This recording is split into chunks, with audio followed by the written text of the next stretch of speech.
మన ప్రభువును రక్షకుడు యేసుక్రీస్తు వారి శుభనామంలో వీక్షకులైన మీ అందరికీ ప్రత్యేక వందనాలు, శుభాలు, దైవాశీర్వాదాలు తెలియజేసుకుంటూ మరొక విలువైన ప్రశ్నకు జవాబుతో మీ ముందుకు రావటం జరుగుతుంది.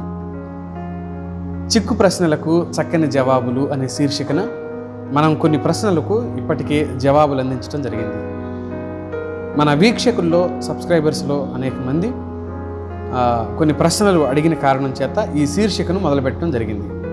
మిత్రులారా, ఈ అంశం ఏదైతే ఉందో బహుశా చాలామందికి అంత త్వరగా అర్థమయ్యే విషయాలు కూడా కావని నాకు తెలుసు. దానికి గల కారణం ఏంటి అనంటే, వాక్యంలో కొంతైనా ప్రవేశం ఉన్నప్పుడు, దాని పట్ల అవగాహన, ఆలోచన ఉండినప్పుడు ప్రశ్న రావటం పరిపాటి. దానికి జవాబు పొందుకున్నప్పుడు ఒక విశ్వాసి అంతరంగం వికసించటం అనేది అది సహజ సిద్ధమైన వాక్యపు వెలుగు అతని మీద ప్రవేశించింది, ప్రకాశించింది అని అర్థం. అయితే ఈ దినాన కొన్ని ఆలోచనలు మీ దృష్టికి తీసుకురావడానికి ప్రయత్నం చేస్తాను. వాస్తవానికి కాంట్రవర్సీ అవుతుంది అనే ఉద్దేశంతో చాలామంది వీటిని బయటికి తీసుకుని రారు.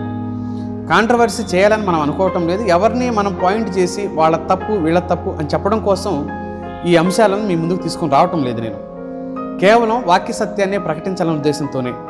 అందున వీక్షకులైన మన సబ్స్క్రైబర్స్ అడిగిన ప్రశ్నకు జవాబుగా నేను మీ ముందుకు రావటం జరుగుతుంది. లేవీ కాండము 11వ అధ్యాయం మొదటి 11 వచనాలు, రోమాపత్రిక 14వ అధ్యాయం 14వ వచనాన్ని వీళ్ళు ఎత్తి చెప్పి, లేవీ కాండంలో కొన్ని ఆహార పదార్థాలు, కొన్ని జంతువుల గురించి కూడా తినొద్దు అన్నాడు దేవుడు.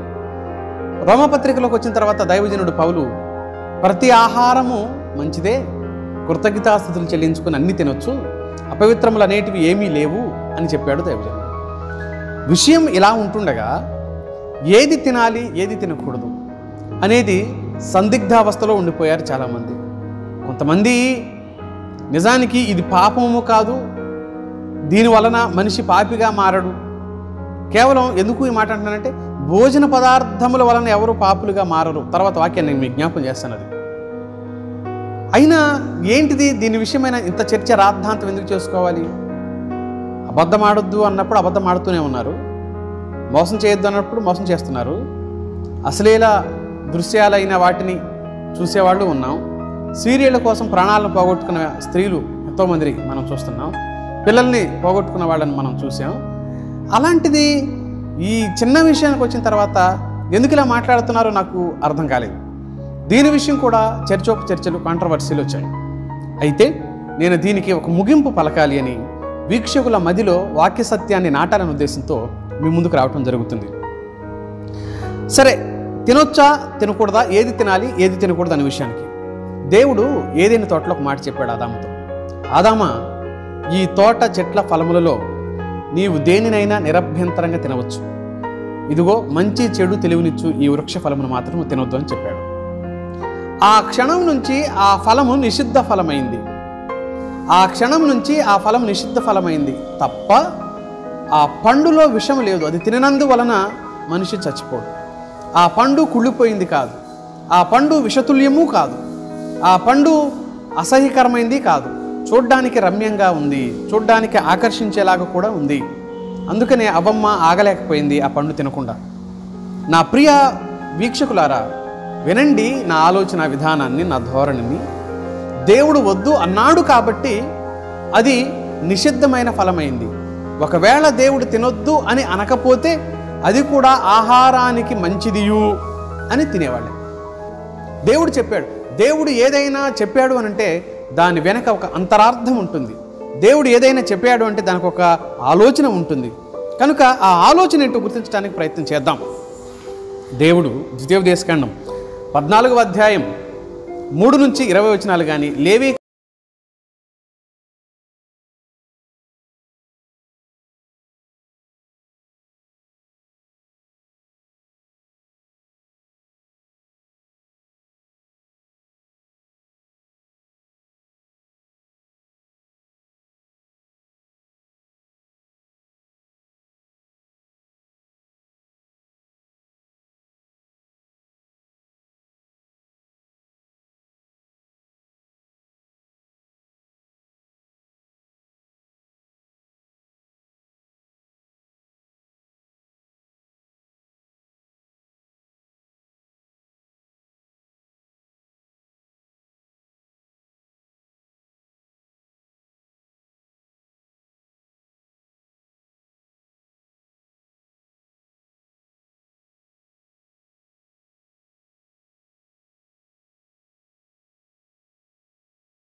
రకాలైన జీవుల గురించి మాట్లాడుతున్న దేవుడు పేతురుకి ఒక సత్యాన్ని నేర్పాలనుకున్నాడు. ఈ కాన్సెప్ట్లో పేతురుకి ఈ కాన్సెప్ట్లో నేర్పాలి అనుకున్న సత్యం ఏంటి అంటే శ్రద్ధగా వినండి. చాలా వివరంగా నేను మాట్లాడడానికి ప్రయత్నం చేస్తాను, గమనించండి. శ్రద్ధగా వినండి, ఆలోచించడానికి ప్రయత్నించండి. అపోస్తుల కార్యగ్రంథం 10వ అధ్యాయం కొర్నేలి గురించిన సందర్భం ఇందులో మనం చూస్తాం. కొర్నేలి సదరు క్రైస్తవ విశ్వాసులందరికీ కూడా ఒక ఆదర్శప్రాయమైన వ్యక్తిగా, సుపరిచితమైన వ్యక్తిగా లేఖనం మనకు అతని గురించి చాలా విషయాలు తెలియపరిచినట్లుగా మనం చూడగలుగుతాం. సరే, ఏమి తెలియపరిచింది? కొర్నేలి యూదుడు కాదు, యూదుడు కాకుండానే యూదుల దేవునికి ప్రార్థన చేస్తున్నవాడు. కనుక పేతురు సంగతి ఏంటి? పేతురు పరిస్థితి ఏంటి? పేతురు యూదులకు మాత్రమే స్వార్థ ప్రకటించాలి, మిగతా వాళ్ళతో సత్సంబంధం కానీ సహవాసం కానీ చేయకూడదు అనుకునే భావన కలిగినవాడు. ఆ కారణం చేత ఇక్కడ పేతురు కొర్నేలి దగ్గరికి వెళ్ళి ప్రార్థన చేయాలి. కొర్నేలి దగ్గరికి వెళ్ళి ప్రార్థన చేయాలి. అయితే అన్యమనస్కంగా ఉన్నాడు పేతురు. వెళ్ళి ప్రార్థన చేసే పరిస్థితిలో అతడు లేడు. కాబట్టి యూదులు అన్యులు ఇద్దరినీ దేవుడు ఒకే రకంగా ప్రేమిస్తున్నాడు. ఇద్దరి పట్ల దేవుడు ఒకే అభిప్రాయాన్ని కలిగి ఉన్నాడు. కనుక నిషిద్ధమైన వ్యక్తులంటూ ఎవరూ లేరు దేవునికి. కాబట్టి నువ్వు ఖచ్చితంగా వెళ్ళాలి అనే భావన కోసం ఆ దుప్పటి లాంటి ఆ పాత్రలో దించబడిన ఆ పాత్రలో ఉన్న ఆ జంతువులు మనుషులకు పోల్చాడు దేవుడు. మనుషులకు పోల్చి ఆ మనుషులు అందరూ కూడా దేవునికి కావలసిన వాళ్ళే అన్నాడు.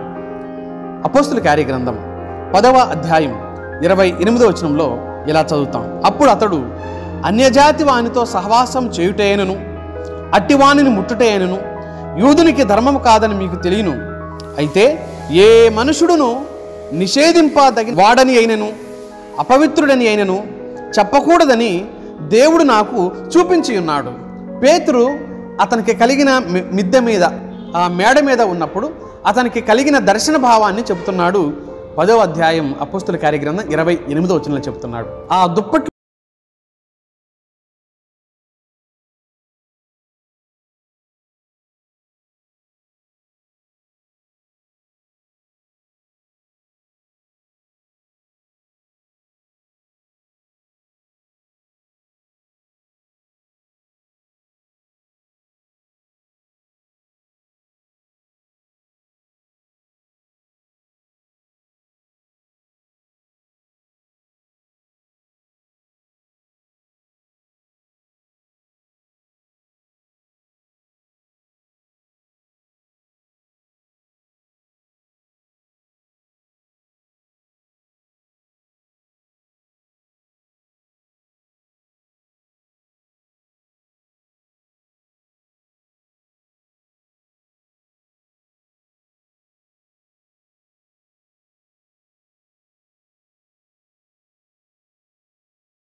విగ్రహారాధికులు గనుక, వారు దేవతలు విగ్రహాలు గనుక, ఈ విధానాన్ని అనుసరించే వ్యక్తులు వారితో స్నేహం చేయొద్దు అని అన్నాడు. ఏ విధంగా అన్యజనులు దేవుని ఎదుట ద్వేషించబడ్డారు, దానికి గల కారణం వారి ఆచారం, వారి అలవాట్లు, వారి పద్ధతులు. ఆ విధంగా అన్యజనులు కొన్ని రకాలైన జంతువులకు పోల్చబడ్డారు. కొన్ని రకాలైన జంతువులకు పోల్చబడి ఈ జంతువుని మీరు తినవద్దు అని చెప్పాడు. అంటే అందులో నుంచి దేవుడు వారికి ఒక పాఠం నేర్పుతున్నాడు. ఏ జంతువు అయితే తినవద్దు అని చెప్తున్నాడో ఆ జంతువు ఎందుకు తినవద్దో కూడా కారణం చెప్పాడు. డెక్కల గురించి, డెక్కలు చీలి ఉండాలి, నెమరు వేయాలి అని అన్నాడు. కొన్ని నెమరు వేస్తాయి కానీ డెక్కలు చీలి ఉండవు, కొన్ని డెక్కలు చీలి ఉంటాయి కానీ నెమరు వేయవు. కనుక ఇలాంటి జంతువుని మీరు తినవద్దు అని అన్నాడు. దీనికి గల కారణాలు తర్వాత లేఖనంలో చెప్పడం మనం చూడగలుగుతాం.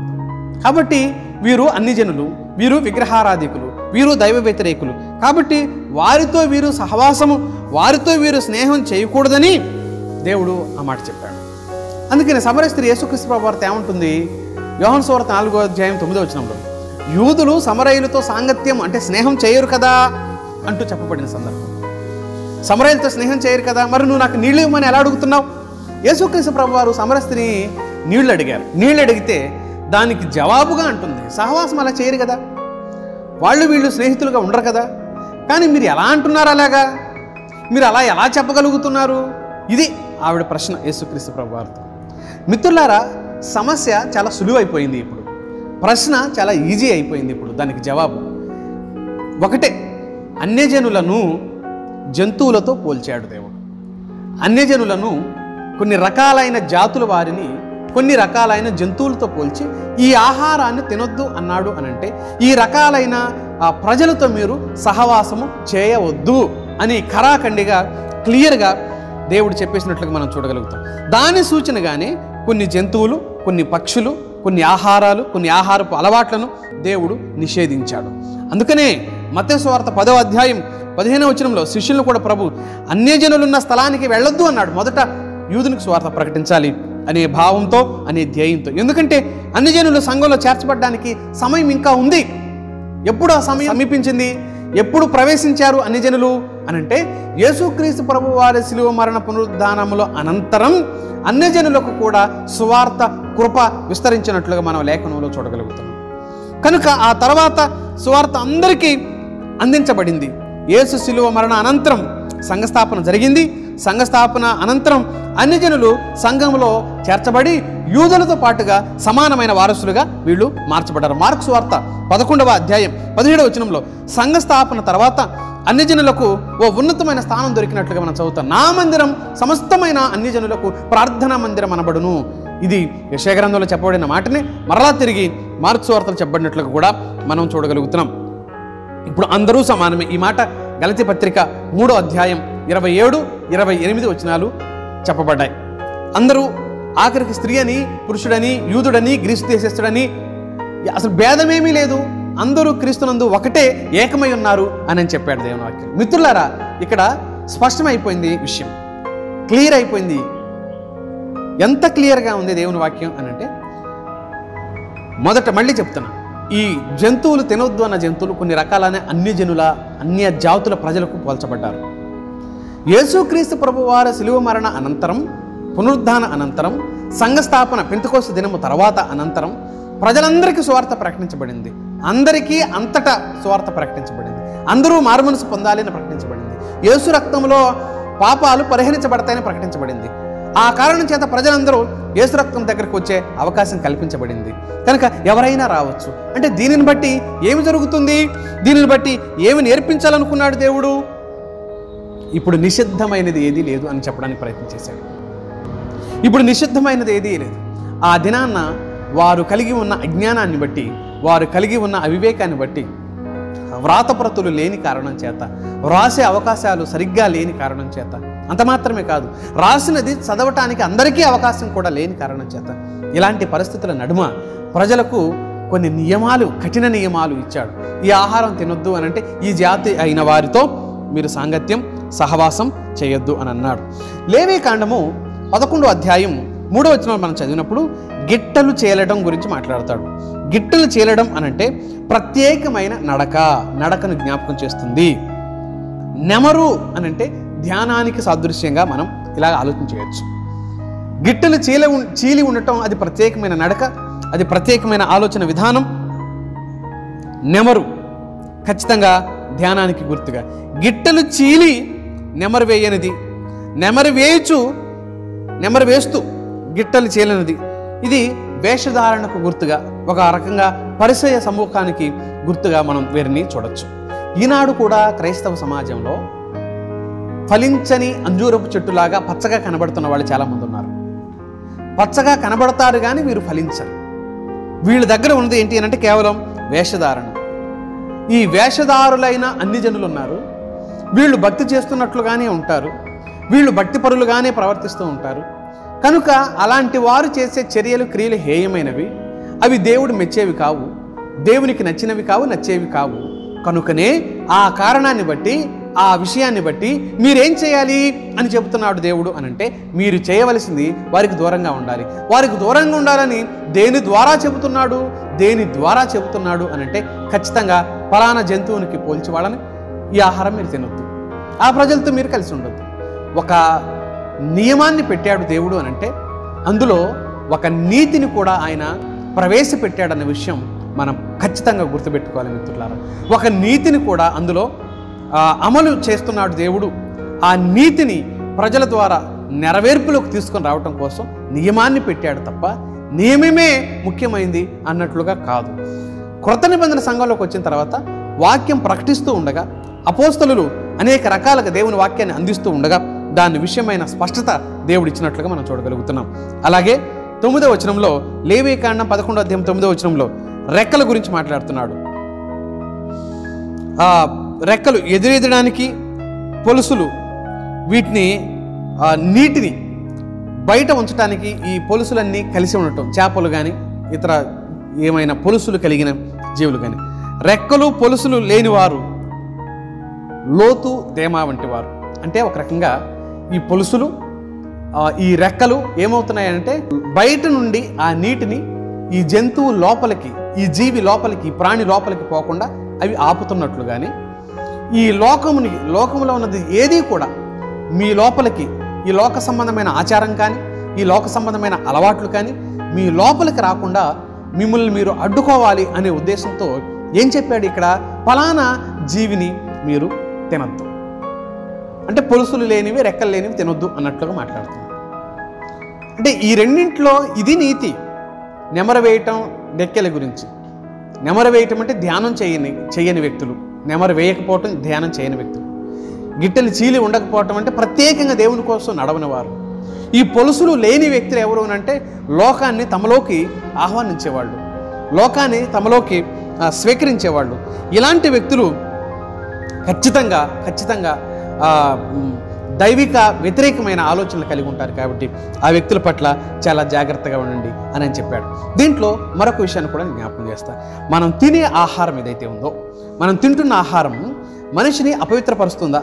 దేవుడు ఫలానా పండుని, ఫలానా కాయను, లేకపోతే ఫలానా ఆహారాన్ని, ఫలానా భోజనాన్ని తినొద్దు అని ఒకవేళ ఒక విశ్వాసికి చెప్పాడు అని అంటే, ఒకవేళ ఆ ఆహారం వలన, ఆ పదార్థం వలన, ఆ మాంసం వలన మానవుడు లేకపోతే మనిషి దానిని తినినవాడు అపవిత్రుడిగా ఎంచబడతాడా? దానిని తినినవాడు అపవిత్రుడైపోతాడా? పాపిగా మారిపోతాడా? నిజానికి ఫలానా ఆహారం తినటం వలన పాపులమైపోతాము అనుకునేవి ఏమీ ఉండవు. అది ఆహారం అయితే. దీనికి తలతిక్క ప్రశ్న వేసి గుట్కా తింటే అపవిత్రం కామా, చుట్టా బీడీలు తాగితే, పొగాకు పొడులు తింటే లాంటివి అపవిత్రులం కామా అనే మాటలు ఒకవేళ మీరంటే అది ఆహారం కాదు నాయన, అది గుర్తుపెట్టుకొని మాట్లాడాలి. ఒకవేళ ప్రశ్నించాలి అని అనుకుంటే అది ఆహారం కాదు. అది ఎందుకు తింటాం? కడుపు నింటానికి కాదు, కాలు నింటానికి కాదు, అది ఎందుకు కాదు, అది ఆహారాల జాబితాలోకి చేర్చబడవు. ఇది తింటే ప్రమాదం అని దాని మీద రాసింది కనుక ఆ విజ్ఞత కలిగిన వాడు దాన్ని ఎలాగూ తినడు, అది వేరే సంగతి. ఇకపోతే ఆహారాల వలన మానవుడు అపవిత్రుడు అవుతాడా? మార్కు సువార్త 7వ అధ్యాయం 19-20 వచనాల్లో ఇలా ఉంది. అది వాని హృదయంలో ప్రవేశింపక కడుపులోనే ప్రవేశించి బహిర్భూమిలో విడవబడును. ఇట్లు అది భోజన పదార్థములన్నింటినీ అపవిత్రపరచును. మనుష్యుని లోపల నుండి బయలు వెళ్ళునది మనిషిని అపవిత్రపరచును. లోపలి నుండి అనగా మనుషుల హృదయంలో నుండి దురాలోచనలు, జారత్వములు, దొంగతనములను, నరహత్యలను ఇవన్నీ కూడా వస్తాయి అని అన్నాడు. అంటే ఏం చెప్పడానికి ప్రయత్నం చేశాడు? ఆ మాటకు వస్తే మనం 15వ వచనం నుంచి మనం చూడొచ్చు. మనిషిని అపవిత్రపరిచేది ఏంటి? 15వ వచనం ఎలా ఉంది? వెలుపల నుండి అంటే బయట నుండి లోపలికి పోయి మనిషిని అపవిత్రునిగా చేయగలిగినది ఏదీ లేదు, కానీ లోపలి నుండి బయలు వెళ్ళునవే మనుషులను అపవిత్రులుగా చేయును అని అన్నాడు. అంటే మనిషి అపవిత్రం అవటానికి, మనిషి అపవిత్రుడిగా మారిపోవటానికి మూలమైంది, కారణమైంది ఏంటి అని అంటే లోపల నుంచి బయటకు వచ్చేదే తప్ప బయట నుంచి అంటే లోపలికి పోయేది తినేవి ఏవైనా, ఆహార పదార్థాలు ఏవైనా అవి మనుషుల్ని అపవిత్రపరచం. మహా అంటే చెడిపోయిన ఆహార పదార్థాలు, కుళ్ళిపోయిన ఆహార పదార్థాలు, అలాంటి వాటిని ఏమైనా ఒకవేళ మనం తింటే అవి ఏమవుతాయి? వాటి వలన మనకి ఏం కలుగుతుంది అంటే మనం ఖచ్చితంగా జబ్బు పడతాం, అనారోగ్యం పాలవుతుంది, కానీ అపవిత్రం పాలు కాం. ఈ విషయాన్ని కొంత తార్కికంగా ఆలోచన చేయవలసిన అవసరత ఉంది. కనుక మిత్రులారా, ఏ కాలంలోనైనా, ఏ స్థలంలోనైనా, ఏ పరిస్థితుల్లోనైనా మనిషి తిన్న పదార్థాన్ని బట్టి అపవిత్రుడు కావటం లేదు, తిన్న ఆహార పదార్థాన్ని బట్టి పాపిగా ఎంచబడటం లేదు. మానవుడు స్వతహాగా తనలో పాపం ఉందనే విషయాన్ని జ్ఞాపకం చేసుకోగలగాలి. దేవుడు ఒక నీతిని ప్రత్యక్షపరచడానికి, నేను ఆనాడు ఒక సూత్రం చెప్పాను మొదటి వర్తమానాలు. ఏంటి ఆ సూత్రం అని అంటే, స్కూల్లో టీచర్ గారు పిల్లలతో చెప్తున్న సూత్రం. నోటి మీద వేలేసుకోండి అని టీచర్ గారు చెబుతుంది. టీచర్ గారికి ఆ క్లాస్ రూమ్లో, ఆ హాల్లో కావాల్సింది ఏంటి అంటే సైలెన్స్ కావాలి, సైలెంట్గా ఉండాలి పిల్లలు.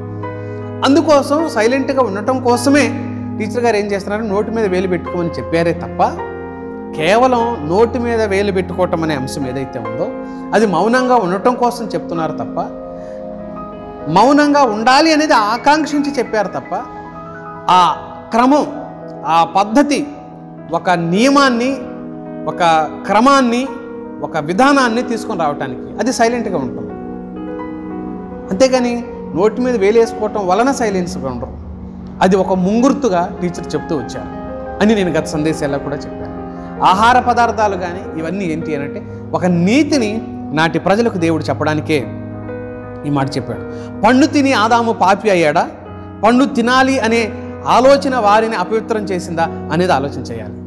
పండు తిన్నందువల్ల పాపి కాదు, ముందే పాపి అయిపోయాడు. ఎప్పుడు? పండు తినాలనే కాంక్ష కలిగిన, దేవుడు చేయొద్దు అనే పనిని చేయాలి అనే కోరిక వీరి మనసులో ఏనాడైతే కలిగిందో, ఏ క్షణమైతే కలిగిందో వీళ్ళు ఆనాడే అపవిత్రులుగా మారిపోయారు. ఆజ్ఞాతిక్రమం అక్కడే జరిగింది. అతిక్రమణ ఎక్కడ జరిగింది? క్రియలో కాదు, మొదట అంతరంగంలో జరిగింది. ఆజ్ఞాతిక్రమణ మొదట అంతరంగంలో జరిగింది, ఆ తర్వాత అది క్రియారూపకం దాల్చింది. కామపు కోరిక, మోహపు చూపు అంతరంగంలో కలుగుతుంది, ఆ తర్వాత క్రియారూపకం దాల్చుతుంది. దొంగతనం చేయాలి అని మనసులో తీర్మానించుకుంటాడు, నిర్ణయించుకుంటాడు, ఆ తర్వాతనే దొంగతనం చేస్తాడు, అది క్రియలోకి వస్తుంది. క్రియలోకి వచ్చిన తర్వాత, దొరికిన తర్వాత దొంగ అవుతాడు. కానీ దేవుని దృష్టిలో ఆలోచన వచ్చిన నాడే వీడు దొంగ. ఆలోచన వచ్చిన క్షణంలోనే ఇతడు దొంగ. పాత నిబంధనలో అన్యజనులు అపవిత్రులు, క్రమం లేని వారని చెప్పడానికి ఆహార పదార్థాలతో పోల్చి, కొన్ని జంతువులతో పోల్చి వాటిని నిషేధించాడు తప్ప అవన్నీ నిజానికి అపవిత్రత ఆ జీవులలో లేదు, ఆ ప్రాణులలో లేదు, ఆ ఆహారంలో అపవిత్రత లేదు. ఇవి ఆధ్యాత్మిక పాఠాలను నెరవేర్చడం కోసం దేవుడు ఏర్పాటు చేసిన నియమాలు. రోమీయులకు రాసిన పత్రిక 4వ అధ్యాయం మొదటి 4 వచనాల్లో దేవుని మాటను మనం ఇలా చదవచ్చు. కాబట్టి శరీరము విషయమై మన మూల పురుషులకు అబ్రహామునకేమి దొరికినని అందుము. అబ్రహాము క్రియల మూలముగా నీతిమంతుడని తీర్చబడిన ఎడల అతనికి అతిశయ కారణము కలుగును, కానీ అది దేవునికి ఎదుట కలగదు. లేఖనమేమి చెప్పుచున్నది? అబ్రహాము దేవుని నమ్మెను, అది అతనికి నీతిగా ఎంచబడెను. పని చేయు వానికి జీతం రుణమే గాని దానమని ఎంచబడదు. పని చేయక భక్తిహీనుని నీతిమంతునిగా తీర్చువాని అందు విశ్వాసం ఉంచువానికి వాని విశ్వాసము నీతిగా ఎంచబడుతుంది. కొంత తార్కికంగా ఉన్న వాక్యం ఇది. ఏంటిది? అబ్రహాము తన క్రియలు చేసినందువల్ల నీతిమంతుడయ్యాడా? అతడు నీతిమంతుడు అవటానికి కారణం ఏమైంది? దేవుణ్ణి నమ్మినందువలన ఉచితముగా నీతిమంతుడిగా అబ్రహాము ఎంచబడ్డాడు. అబ్రహాము నీతికి మూలము, అబ్రహాము నీతికి కారణము అతడు చేసిన మంచి పనులు అని చెప్పడం లేదు బైబిల్. ఈ రోజున కొన్ని ఆహార పదార్థాలను తినటం వలన అపవిత్రులు అవుతాం, తినకుండా ఉండటం వలన నీతిమంతులం అవుతామని చెప్పడం అనేది అబద్ధం. మనలను నీతిమంతులుగా తీర్చువాడు యేసు. యేసు రక్తము ప్రతి పాపం నుండి మనల్ని పవిత్రులుగా చేస్తుందనే వాక్యము నిజం. ఈరోజు మన నీతికి ఆధారం, మన నీతికి మూలం యేసుక్రీస్తు ప్రభువారు, ఆయన శిలువ రక్తం. ఇందులో ప్రశ్నించడానికి కానీ, ఇందులో ఆలోచన చేయడానికి కానీ మరొక విషయం ఏది లేదనే విషయాన్ని కూడా నేను ప్రభువుని బట్టి జ్ఞాపకం చేస్తున్నాను మిత్రులారా. అందుకని దేవుని వాక్యం ఏం చెప్తుందో చూడండి. కొరింథీ మొదటి పత్రిక 10వ అధ్యాయం 25వ వచనం, మనస్సాక్షి నిమిత్తము ఏ విచారణయు చేయక కటికవాని అంగడిలో అమ్మునదేదో దానిని తినవచ్చును అని అన్నాడు. కటికవాని అంగట్లో ఏది దొరుకుతుందో అది తినొచ్చు. అది మనస్సాక్షి ఒకవేళ నిన్ను ఖండించి, నిన్ను గద్దించి, ఇబ్బంది పెడితే అది తినొద్దు అని అన్నాడు. కొన్ని ప్రాంతాల్లో కొన్ని ఆహార పదార్థాలు ఆ సంస్కృతిని బట్టి, ఆ తెగలను బట్టి, వారి యొక్క ఆచార విధానాలను బట్టి వారు అసహించుకుంటారు, నిషేధిస్తారు. మన దేశంలో లేకపోతే ప్రపంచంలో ఉన్న మహమ్మదీయ సోదరులు, ముస్లిం సోదరులు పందిని నిషేధిత వస్తువుగా చూస్తారు, వాళ్ళు అసహ్యమైన దానిగా చూస్తారు వాళ్ళు. అప్పుడు మనం ఏం చేయాలి? మనం వారి మధ్యలో పరిచర్య చేస్తున్నా, వారి మధ్యలో స్నేహం చేస్తున్నా దానిని మనం కూడా నిషేధిస్తే ఆ సహోదరుని మనం పోగొట్టుకోం. అదే రీతిగా హిందువుల మధ్యలో, భారతదేశంలో హైందవ సహోదరుల మధ్యలో మనం ఉన్నాం. హైందవ సహోదరులు ఆవుని, ఎద్దుని, ఈ ప్రాణుల్ని చాలా గౌరవభావంగా చూస్తారు. వాళ్ళ మధ్యలో ఉన్నప్పుడు ఆ ఆహారాలు తినేవాళ్ళు ఎవరైనా ఉంటే వాటిని మానివేయాలి. ఇలాగా ప్రతి దానికి మనం అప్లై చేసుకోవాలి. ఇక్కడ ఏమంటాడు అని అంటే, ఏది తినొద్దు, ఏది తినాలి అనే విషయం గురించి చర్చించడం కంటే కూడా దైవజనుడు యొక్క ఆలోచన విధానం, నువ్వు నీ ఆహారం వలన నీ సహోదరుణ్ణి ఎలా కోల్పోతావు? నీ ఆహార పదార్థాన్ని బట్టి, నువ్వు తిన్న భోజన పదార్థాన్ని బట్టి నీ సహోదరుడు ఒకవేళ నీకు దూరం అయిపోతే ఎలాగా? అందుకని ఏమంటాడు అనంటే, శరీర సంబంధమైన ఆహార పదార్థాల విషయమై ఆలోచన చేసి ఆత్మ సంబంధంగా నీ సహోదరుణ్ణి నువ్వు ఎలా కోల్పోతావు? రోమపత్రికలో చాలా చక్కని విషయాలు మాట్లాడుతూ ఉన్నాడు. రోమపత్రికలో చాలా ఆసక్తికరమైన విషయాలు చెప్పడానికి దైవజనుడు ప్రయత్నం చేశాడు. ఆ మాట 2-3 సందర్భాలను మీ దృష్టికి తీసుకొని రావటానికి ప్రయత్నం చేస్తా. మొదట 14వ అధ్యాయం 6వ వచనంలో ఇలా ఉంది, దినమును లక్ష్య పెట్టేవాడు ప్రభు కోసమే లక్ష్య పెట్టుచున్నాడు, తినువాడు దేవునికి కృతజ్ఞతాస్తుతులు చెల్లించున్నాడు గనుక ప్రభువు కోసమే తినుచున్నాడు. తిననివాడు ప్రభువు కోసమే తినుట మాని దేవునికి కృతజ్ఞతాస్తుతులు చెల్లించుచున్నాడు. కనుక ఈ తిండి విషయంలో తినేవాళ్లను మనం ఏమనొద్దు, తినకుండా ఉండేవాళ్ళను కూడా ఏమీ అనొద్దు అని అన్నాడు.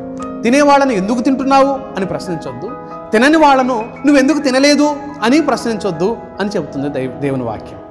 ఇంకో మాటలో చెప్పాల్సి వస్తే, కొత్త నిబంధనలోకి వచ్చిన తర్వాత ఫలానా ఆహార పదార్థం నిషిద్ధం అని చెప్పలేదు. ఎందుకు? నేను ఇప్పుడు చెప్పిన జంతువుల క్రమం అన్యులకు పోల్చిన సందర్భాన్ని కనుక మనం ఆలోచన చేస్తే, రోమపత్రిక 14వ అధ్యాయం 14వ వచనం చూడండి.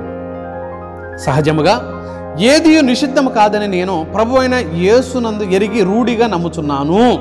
అయితే ఏదైనాను నిషిద్ధమని ఎంచుకుని వానికి అది నిషిద్ధమే. ఏది నిషిద్ధం కాదన్నాడు. అలా ఎంచుకుంటే అది నిషిద్ధమే. 15వ వచనంలో చూడండి ఏమన్నాడు, నీ సహోదరుడు నీ భోజన మూలముగా దుఃఖించిన ఎడల నీవికను నీ ప్రేమ కలిగి నడుచుకుని వాడవు కావు. ఎవని కొనుకు క్రీస్తు చనిపోయినో వానిని నీ భోజనం చేత పాడు చేయొద్దు అని అన్నాడు.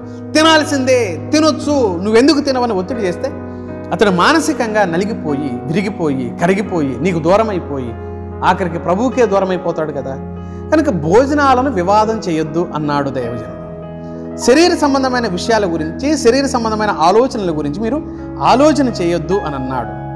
కనుక మీకున్న మేలైనది దూషణ పాలు చేయొద్దు అని అంటూ మాట్లాడుతున్నాడు. 20వ వచనంలో చూడండి, భోజనం నిమిత్తం దేవుని పనిని పాడు చేయకుడి, సమస్త పదార్థములు పవిత్రములే గాని అనుమానంతో తినవానికి అది దోషం. 21వ వచనంలో, మాంసం తినుట గాని ద్రాక్షరసం తాగుట గాని నీ సహోదరునికి అడ్డం కలుగుజేయునది మరేదియు గాని మానివేయట మంచిది అని అన్నాడు. ఇంకా చదువుతాను చూడండి 23. అనుమానించువాడు తినని ఎడల విశ్వాసం లేకుండా తినును గనుక దోషి అని తీర్పు నందును, విశ్వాసం మూలము కానిది ఏదో అది పాపము అంటూ మాట్లాడుతున్నాడు. మిత్రులారా, నా ప్రియ స్నేహితులారా, విషయం స్పష్టం, చాలా సులభం కూడా. ఎందుకు స్పష్టం, ఎందుకు సులభం అని నేను మాట్లాడుతున్నాను అని అంటే, దీన్ని సాగదీయవలసిన అవసరం కూడా లేదు, దీన్ని రాద్ధాంతం చేసుకోవాల్సిన అవసరం అసలు ఏమాత్రం కూడా లేదు. చూడండి, తిమోతికి పౌలు రాస్తూ 4వ అధ్యాయం 3వ వచనం, ఆ అబద్ధికులు వాత వేయబడిన మనస్సాక్షి గలవారై వివాహమును నిషేధించుచు సత్య విషయమై అనుభవ జ్ఞానం గల విశ్వాసులు కృతజ్ఞతాస్తుతులు చెల్లించి పుచ్చుకునే నిమిత్తం దేవుడు సృజించిన ఆహార వస్తువులను కొన్నిటిని తినుట మానవలనని చెప్పుదురు. ఎవరు చెప్తున్నారు? ఆ అబద్ధికులు అంటారు. దుర్బోధ ఏంటి? కొన్ని ఆహార పదార్థాలు తినకూడదని చెప్పడమే దుర్బోధ అన్నాడు. ఒక మాటలో చెప్పాల్సి వస్తే తినచ్చు. ఆ మాటకు వస్తే తినని వాళ్ళు, వాటిని సహించని వాళ్ళు, వాటిని భరించని వాళ్ళు, వాటిని ఓర్చుకోలేని వాళ్ళు, అవి రుచించని వాళ్ళు ఎవరైతే ఉన్నారో వాళ్ళు తినకపోతే వాళ్ళని ఇబ్బంది పెట్టొద్దు అని అన్నాడు. కనుక విశ్వాసం మూలము కానిది ఏదో పాపము అని చెప్పడంలో గల దైవజను యొక్క అంతరార్థం ఏంటి అని అంటే, భోజనం భౌతిక సంబంధమైంది. ఈ భోజనాల గురించి చిక్కులు పెట్టుకొని, ఈ భోజనాల గురించి చర్చలు పెట్టుకొని, ఈ భోజనాల గురించి వాదోపవాదాలను పెట్టుకొని ఆత్మీయులైన సహోదరి సహోదరులను వారి మనసులను గాయపరిచి వారికి దేవునికి దూరం చేసి దేవుని ఎదుట అయోగ్యులుగా వారిని ఏర్పాటు చేసుకుంటే, వారి యొక్క జీవన విధానాన్ని, వారి జీవిత విధానాన్ని నష్టపరిస్తే వారు ప్రభువులో కొనసాగే అవకాశం లేదు కాబట్టి అలా చేయొద్దు. భోజన పదార్థములు పవిత్రములే కానీ అవేవి కూడా అపవిత్రములు కావు అంటూ మాట్లాడుతూ వచ్చాడు. కొలస్సీ పత్రిక 2వ అధ్యాయం 16వ వచనంలో దైవజనుని యొక్క మాట గమనించడానికి ప్రయత్నించండి. కాబట్టి అన్నపానముల విషయంలోనైనను, పండుగ, అమావాస్య, విశ్రాంతి దినం అను వాటి విషయంలోనైనను మీకు తీర్పు తీర్చ అవకాశము ఎవరికి ఇవ్వద్దు అని అన్నాడు. భోజనాల విషయం, తిన్నారు అని మనల్ని ఎవడు పాయింట్ చేయొద్దు, తినలేదు అని ఎవడు పాయింట్ చేయొద్దు. అంటే వాటి విషయంలో మనం పర్టికులర్గా పట్టుకొని ఉండొద్దు అని చెప్తున్నాడు. పట్టుకొని ఉండొద్దు. తేల్చిన సారాంశం ఒక్కటే, నచ్చిన ఆహార పదార్థాలు ఏదైనా తినచ్చు. పాత నిబంధనలో చెప్పినట్లుగా ఫలానా ఆహారం తినకూడదు అనే నియమం కానీ, తినకూడదు అనే నిషిద్ధమైన ఆలోచన కానీ లేదు లేదు లేదు లేదు. ఇది దేవుని వాక్య సత్యం. ఏదైనా తినచ్చు, నచ్చినది నచ్చినట్లుగా ఎవరైనా ఎప్పుడైనా ఎక్కడైనా తినచ్చు. అయితే ఇతరులకు అభ్యంతరం కాకుండా చూసుకోండి. ఇదే దేవుడు మనకు చెప్తున్న విషయం. మిత్రులారా, నేను ఇందులో 3 ప్రత్యేక విషయాలు చెప్పడానికి ప్రయత్నం చేశాను. మొదటిది, అన్ని జనులతో పోల్చాడు కొన్ని రకాలైన జంతువులు. కారణం, ఈ జంతువులు తినకుండా ఉండటం వలన ఆ జంతువు మీద ఏ విధంగా అసహ్యం పెంచుకుంటామో, అన్ని జనుల ఆచార పద్ధతులను బట్టి వారిని కూడా దగ్గరకు రానియకుండా మనకంటూ ఒక క్రమాన్ని ఏర్పాటు చేసుకోవాలని ఒక నియమంతో ఇశ్రాయేలు జాతిని పెంచాలని దేవుడు ఆశించాడు. కాబట్టి ఆ నియమాన్ని ఏర్పాటు చేశాడు. ఆ తర్వాత కాలంలో వాటి అంతరార్థం కూడా మనం లేఖనంలో చూసాం. ఆ తర్వాత నిషిద్ధమైన ఆహారం అంటూ ఏదీ లేదు. కారణం ఏంటి అంటే, ఆనాడు వాళ్ళకి అది, ఈనాడు అన్ని జనులు సహితం సంఘంలో చేర్చబడుతున్నారు. కాబట్టి ఆ నియమం ఇక లేనప్పుడు ఆ జంతువుని, కేవలం లిటరల్గా ఉన్న జంతువుని మనం ఎందుకు అసహ్యమని ఎంచటానికి వీల్లేదు. దేవుడు సృజించిన ప్రతిదీ పవిత్రమే కానీ అపవిత్రము కాదు అని రోమపత్రిక 14వ అధ్యాయం 14వ వచనం చాలా స్పష్టంగా సుస్పష్టంగా చెప్పబడింది. ఇంత చర్చ చేసిన తర్వాత కూడా, ఇన్ని లేఖనాలను మీ దృష్టికి తీసుకొచ్చిన తర్వాత కూడా ఫలానా ఆహారం, ఫలానా జంతువు తినకూడదు అని ఎవరైనా అంటే ఒకవేళ వారిని మనం వదిలివేయాలి. వారి గురించి మనం పెద్ద చర్చ చేసుకోవాల్సిన అవసరం లేదు. కారణం ఏంటంటే, వాక్య సత్యం, లేఖన వివరణ వారి మస్తిష్కంలోకి చేరలేదు అని అర్థం. అంతేగాని క్రొత్త నిబంధనలో వాటి విషయమైన చర్చ, వాటి విషయమైన ఆలోచన లేదు. స్వయంగా దేవుడే చెప్పాడు. అపోస్తల కార్యగ్రంథం 10వ అధ్యాయం 28వ వచనంలో ప్రతి పౌరుడు, ప్రతి మనిషి దేవునికి కావలసిన వాడే. అలాగే ప్రతి ఆహారం తినదగిందే, నిషేధించదగింది ఏదీ లేదు. రోమపత్రిక 14వ అధ్యాయం 28వ వచనంలో చెప్పబడిన విషయం కూడా అదే. ఇది దీని యొక్క సారాంశం. దీన్ని బట్టి మనం ఖచ్చితంగా ప్రతి ఆహార పదార్థం తినచ్చు, తినకూడదంటూ ఏది లేదు. కానీ సహోదరునికి ఆటంకం లేకుండా చూసుకోవాల్సిన బాధ్యత మనది. తర్వాత దీనిని కొనసాగింపుగా మరొక భాగాన్ని చేయడానికి నేను ప్రయత్నం చేస్తాను, వినడానికి ప్రయత్నించండి. దాంట్లో విగ్రహాలకు అర్పించిన దాని విషయమై ఏంటి, రక్తం తినొచ్చా, గొంతు పిసికి చంపిన దాని విషయమై ఏంటి ఆలోచన అనే దాని గురించి మనం ఆలోచించేద్దాం. అంతవరకు సెలవు. వందనాలు. మిత్రులారా, అందరికీ వందనాలు. అనేక సందేశాలు, లేఖనానుసారమైన విషయాలను మీ ముందుకు తీసుకురావడానికి మా వంతుగా ప్రయత్నం చేస్తున్నాం. అనేక దుర్బోధలున్న నేటి దినాల్లో సత్యవాక్య సందేశాలను మీ దృష్టికి తీసుకురావడానికి మేము చేస్తున్న మా ప్రయత్నాన్ని మీలో చాలామంది అభినందిస్తున్నందుకు వందనాలు. మా ఛానల్ని సబ్స్క్రైబ్ చేయండి, లైక్ చేయండి, కామెంట్ చేయండి, షేర్ చేయండి. అందరికీ వందనాలు.